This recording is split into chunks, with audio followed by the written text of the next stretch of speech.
What happens when a man who pretended to be a doctor for 8 years, performing surgeries, prescribing medications, and treating real patients with a completely fake medical degree, steps into Judge Frank Caprio's courtroom believing he can talk his way out of the truth? This isn't a slip-up. This isn't a misunderstanding. This is a man who impersonated a Harvard-trained physician and fooled hundreds of people while putting their lives in danger. But the moment Judge Caprio opens the official medical board records, everything changes. And what happens next is one of the most jaw-dropping takedowns ever seen in Providence Municipal Court. Because this time, it's not about a speeding ticket or a parking violation. It's about fraud, deception, and a decade of lies finally hitting a wall of real justice. And Judge Caprio? He's not buying the charm. He's not moved by the excuses. He's about to deliver a reality check that will make your heart race and restore your faith in accountability. If you're watching this, you already know how important the truth is, and you're about to see what happens when someone who plays with people's lives comes face to face with a judge who won't tolerate games. Before we continue, subscribe to Case Closed, where every episode exposes the truth, dismantles arrogance, and reminds the world that justice doesn't bow to lies. Because trust me, you do not want to miss how this case ends. It's Tuesday morning at 9:45 a.m. in Providence Municipal Court, and the courtroom is buzzing with the usual mix of traffic violations, parking disputes, and minor infractions. Judge Frank Caprio, at 73 years old, has seen thousands of cases, but nothing could prepare him for what's about to walk through those doors. The bailiff calls out the next case, case number 2024 MC 8847. The State of Rhode Island versus Dr. Marcus Wellington. Charges: practicing medicine without a license, fraud, forgery of medical credentials. Through the courtroom doors walks a man who looks every bit the part of a successful doctor. Marcus Wellington, 42 years old, is wearing an expensive navy suit, designer glasses, and carrying a leather briefcase that probably costs more than most people's monthly rent. His salt and pepper hair is perfectly styled, his posture confident, almost arrogant. But here's what Marcus Wellington forgot. He forgot that Judge Frank Caprio doesn't just look at appearances. He looks at evidence. He looks at facts. And most importantly, he looks at the truth. Wellington approaches the defendant's stand with the kind of swagger that suggests he thinks this is all a misunderstanding that will be cleared up in minutes. He even offers Judge Caprio a polite smile, as if they're colleagues about to have a reasonable conversation. "Good morning, Your Honor," Wellington says smoothly, his voice carrying that practiced tone of educated authority. "I believe there's been a significant error in these charges. I'm happy to clear this up quickly so we can all move on with our day." Judge Caprio looks up from the thick file in front of him. His reading glasses are perched on his nose, and his expression is neutral, but anyone who knows him can see the wheels turning. He's already read every page of this file twice. "Mr. Wellington," Judge Caprio begins, deliberately not using the title doctor, "you're charged with practicing medicine without a valid medical license for approximately 8 years here in Rhode Island. How do you plead?" Wellington's smile doesn't falter. "Not guilty, Your Honor. I have all my credentials. This is clearly a bureaucratic mix-up with the medical board. I graduated from Harvard Medical School in 2008 and completed my residency at Massachusetts General Hospital. My records speak for themselves." The confidence in his voice is remarkable. This is a man who has been lying so long he almost believes his own story. Judge Caprio removes his glasses slowly. "Mr. Wellington, I have some documents here that I'd like to review with you. Documents from Harvard Medical School, from the Massachusetts Board of Medicine, and from the Rhode Island Department of Health. Are you willing to examine these with me?" "Of course, Your Honor," Wellington replies, still smiling. I'm confident they'll confirm everything I've told you. What he doesn't know is that Judge Caprio spent 3 hours yesterday afternoon on the phone with medical board officials, university registrars, and investigative officers. What Wellington doesn't know is that his entire house of cards is about to collapse. Judge Caprio picks up the first document. This is a letter from Harvard Medical School's registrar office dated last week. It states, and I quote, "We have no record of any student named Marcus Anthony Wellington attending Harvard Medical School during the years 2004 to 2008 or any other time period. This individual is not a graduate of our institution." For the first time, Wellington's smile wavers just slightly. "Your Honor, that must be an error in their database. I can provide my diploma." "Your diploma?" Judge Caprio interrupts, holding up another document, which according to this forensic analysis by the FBI, is a forgery. The seal is incorrect, the signatures are fake, and the paper stock wasn't even used by Harvard during that time period. The courtroom has gone completely silent. Other defendants waiting their turn are leaning forward. The court reporter has stopped typing just to watch. Wellington's face is starting to redden. Your Honor, I don't appreciate these accusations. I am a respected physician in this community. I have patients who will vouch for my care." "Patients," Judge Caprio says, his voice taking on a harder edge. "Let's talk about your patients, Mr. Wellington, because that's what concerns me most about this case." Judge Caprio picks up a thick stack of papers. "I have here 83 complaints filed with the Rhode Island Department of Health. 83 patients who trusted you with their health, their lives. Should I read some of these?" Wellington's confident demeanor is cracking. "Your Honor, every doctor receives complaints. That's the nature of medicine. You can't please everyone. Mrs. Patricia Henderson, age 67. Judge Caprio reads, ignoring the interruption. "You prescribed her medication for her heart condition, the wrong medication. She ended up in the emergency room with a near-fatal reaction. She could have died, Mr. Wellington." "That was a simple prescription error." "Simple." Judge Caprio's voice rises slightly. "Mr. Tom Briggs, age 45. You performed what you called a minor surgical procedure to remove a suspicious mole. The mole was actually melanoma, but you missed it completely because you had no idea what you were looking at. By the time a real doctor found it 6 months later, it had metastasized. Mr. Briggs is currently undergoing chemotherapy." Wellington is sweating now. The expensive suit suddenly looks too tight. "Your Honor, medical mistakes happen, even the best doctors." "But you're not a doctor at all." Judge Caprio's voice cuts through the courtroom like a knife. "That's the point, Mr. Wellington.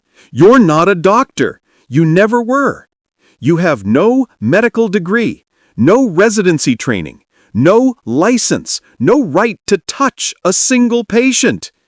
If you're watching this and you believe that people who betray public trust deserve the maximum consequences, please subscribe to this channel, because what Judge Caprio is about to do will show you what real accountability looks like. Wellington tries a different approach, his voice taking on a pleading quality. "Your Honor, I understand this looks bad, but I've been practicing successfully for 8 years. My patients were satisfied. I helped people." Judge Caprio stands up from his bench, something he rarely does unless a case has truly angered him. "You endangered people. You lied to people. You took money from people while pretending to be something you're not. That's not helping, Mr. Wellington. That's fraud. That's criminal negligence. That's playing Russian roulette with human lives." The judge walks around to the front of his bench, getting closer to Wellington. "Let me tell you something about trust, Mr. Wellington. When someone comes to a doctor, they're at their most vulnerable. They're sick, they're scared, they're trusting that the person in that white coat actually knows what they're doing. You violated that trust in the worst possible way.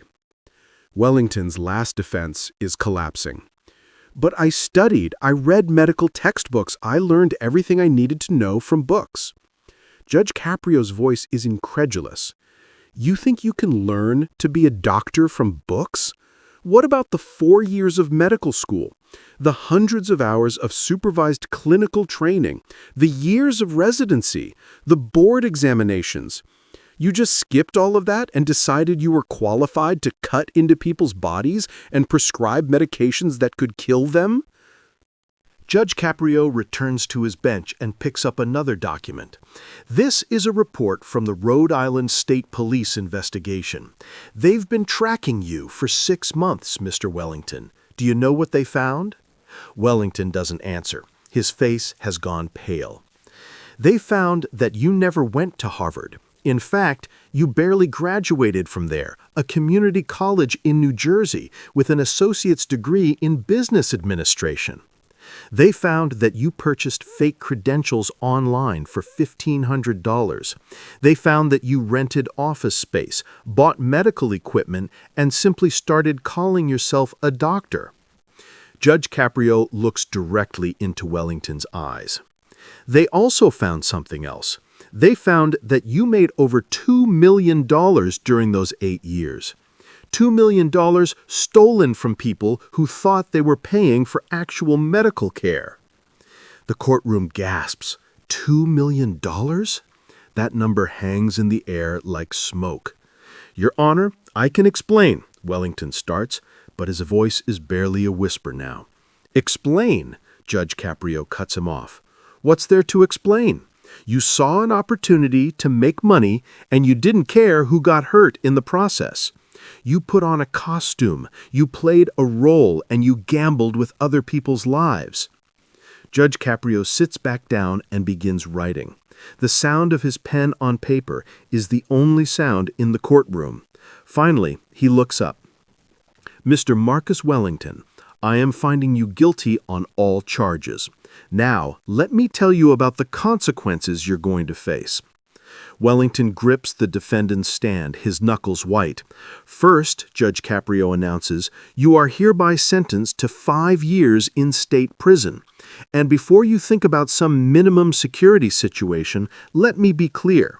The prosecutor will be recommending maximum security, and I will be supporting that recommendation. Wellington's legs nearly buckle. Second, you are ordered to pay full restitution to every patient you defrauded. That's $2 million plus damages.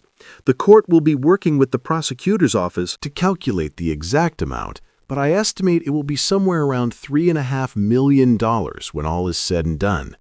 Judge Caprio continues, his voice steady and authoritative. Third, you are permanently banned from working in any healthcare-related field in the state of Rhode Island. No hospitals, no clinics, no nursing homes, no medical supply companies. If I find out you so much as work as a receptionist in a doctor's office, you'll be back in front of me facing additional charges. The judge picks up another document. Fourth, the court is forwarding all evidence to the Federal Bureau of Investigation and the United States Attorney's Office. You crossed state lines to obtain those fake credentials, Mr. Wellington. That makes this a federal crime as well. You'll be facing federal charges after you complete your state sentence. Wellington is visibly shaking now. This is far worse than he ever imagined. Fifth, Judge Caprio says, I am ordering you to undergo a full psychiatric evaluation to determine if there are underlying mental health issues that led you to believe you could get away with this. The results will be made part of your permanent record. The judge leans forward.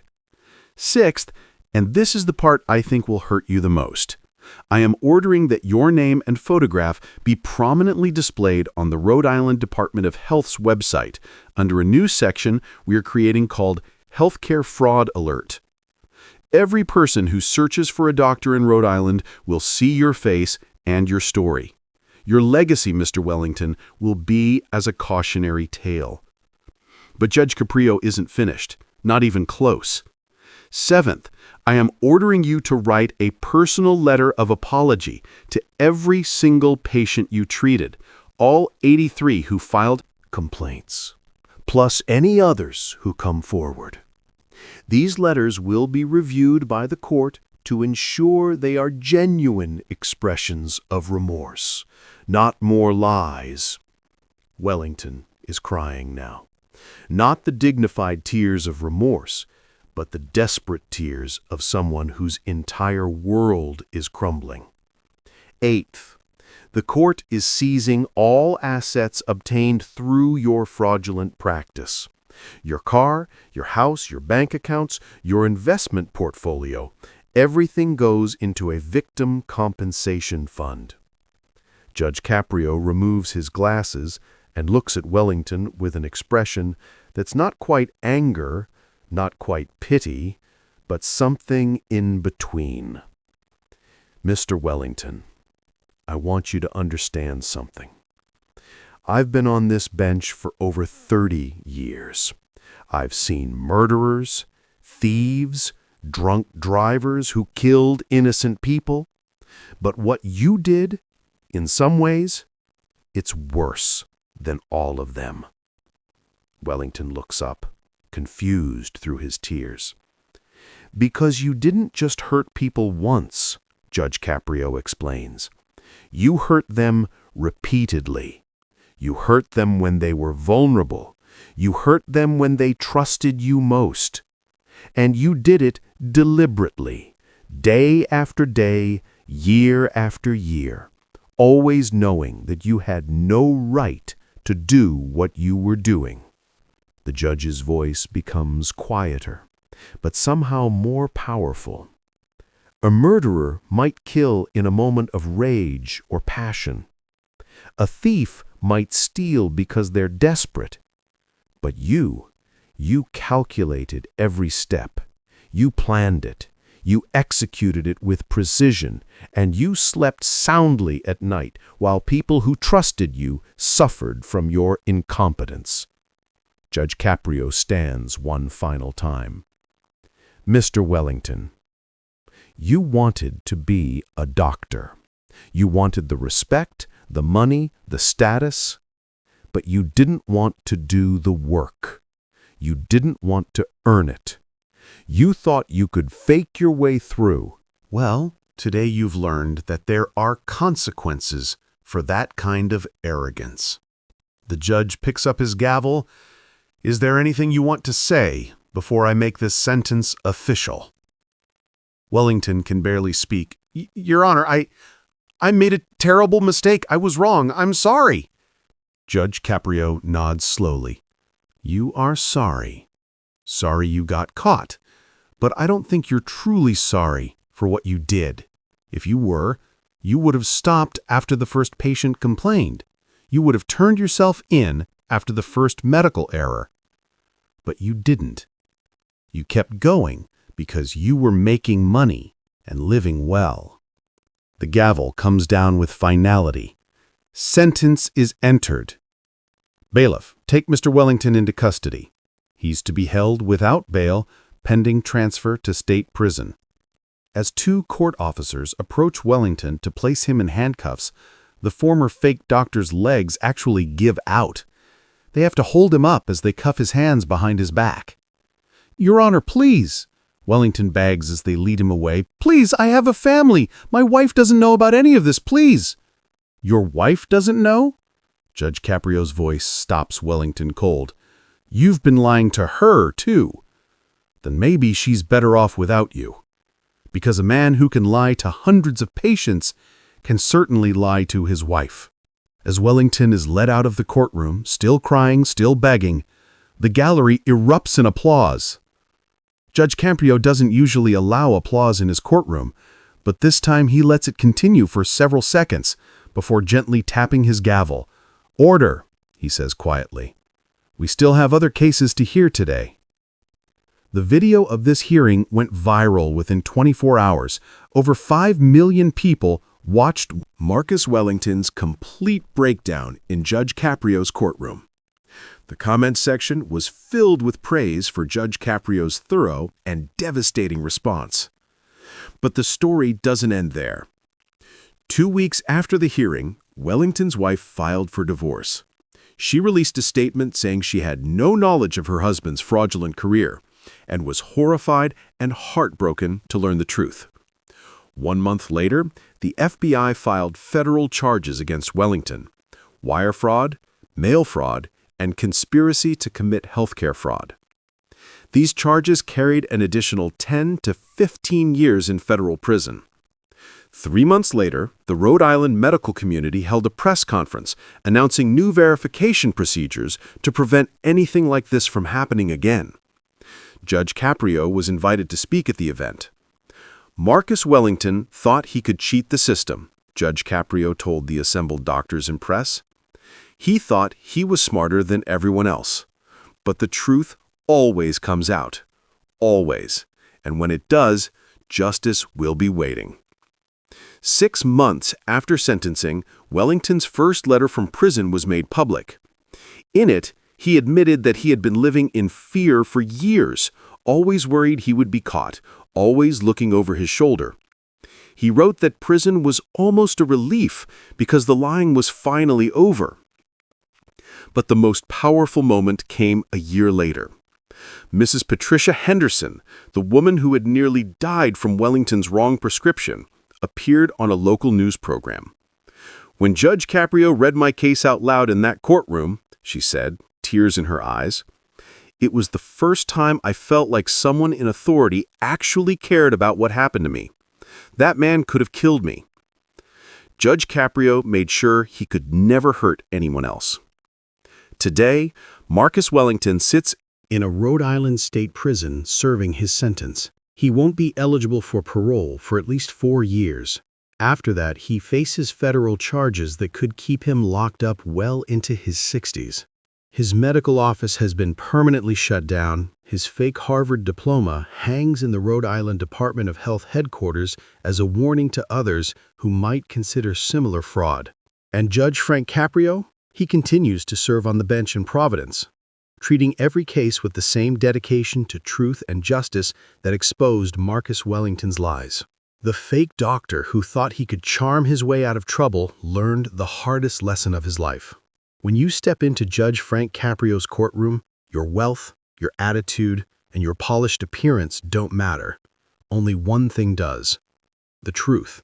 And Judge Caprio built his entire career on making sure the truth always stands taller than ego, excuses, or deception.